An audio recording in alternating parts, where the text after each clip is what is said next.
ते विभो हो, आप तो विभु हैं। 24वें काव्य में 15 संज्ञाएँ थी, उनमें से एक विभु भी थी। आदिनाथ भगवान को सत्पुरुष विभु कह करके भी पुकारते हैं। तो ते विभु, आप विभु, विभु का अर्थ होता है समर्थ, सक्षम। तो आप विभु के शुंभत प्रभावलय भूरि विभा, देदीप्यमान, शुंभत का अर्थ होता है देदीप्यमान, प्रकाशमान। प्रभावलय, प्रभावलय का अर्थ होता है, अब यहाँ पर वलय शब्द का प्रयोग किया है आचार्य मानतुंग स्वामी ने। वलय का अर्थ है चूड़ी, पर इसका जो प्रसिद्ध नाम है वो आभा मंडल है।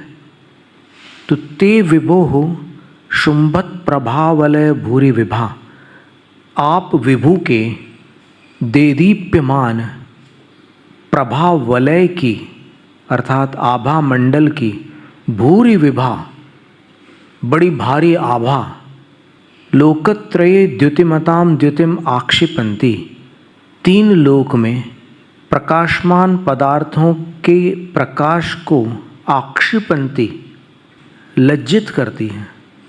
यानी आपके आभा मंडल की आभा तीनों जगत के प्रकाशमान पदार्थों की कांति को फीका करती है।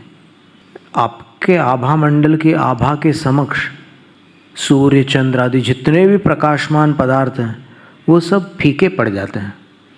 और दीप्त्या, दीप्ति की अपेक्षा से अर्थात उज्ज्वलता की अपेक्षा से, दीप्ति का अर्थ उज्ज्वलता होता है, उज्ज्वलता की अपेक्षा से कैसी है वो विभा, कैसी है वो आभा। तो आचार्य लिखते हैं प्रोद्यत दिवाकर निरंतर भूरी संख्या, उगते हुए सूर्यों की अंतराल रहित भारी संख्या हो तो कितना प्रकाश होगा, कितनी उज्ज्वलता होगी। लगातार ढेर सारे सूर्य एक साथ उदित हो, ये कल्पना की बात है, तब कैसा प्रकाश होगा। एक सूर्य से तो अमावस्या का अंधकार भाग जाता है, और लगातार अनेक सूर्य उदय में हो, करोड़ों सूर्य, तो कितना प्रकाश होगा उसका, उस सूर्य पंक्ति का। तो आभा मंडल की आभा दीप्ति की अपेक्षा से वैसी है, पर इतनी उज्जवल होने के उपरांत भी वह आभा सोम सौम्या, सोम का अर्थ चंद्रमा होता है, सोमवार को चंद्रवार भी कहते हैं ज्योतिष में। तो चंद्रमा जैसी सौम्य है।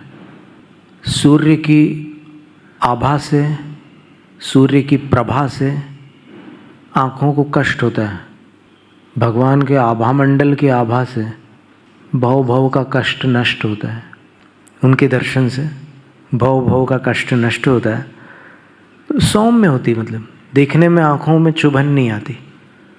और वह विभा अर्थात प्रभा, वह आभा निशाम अपि जयत्यपि, 2 बार अपि अपि है।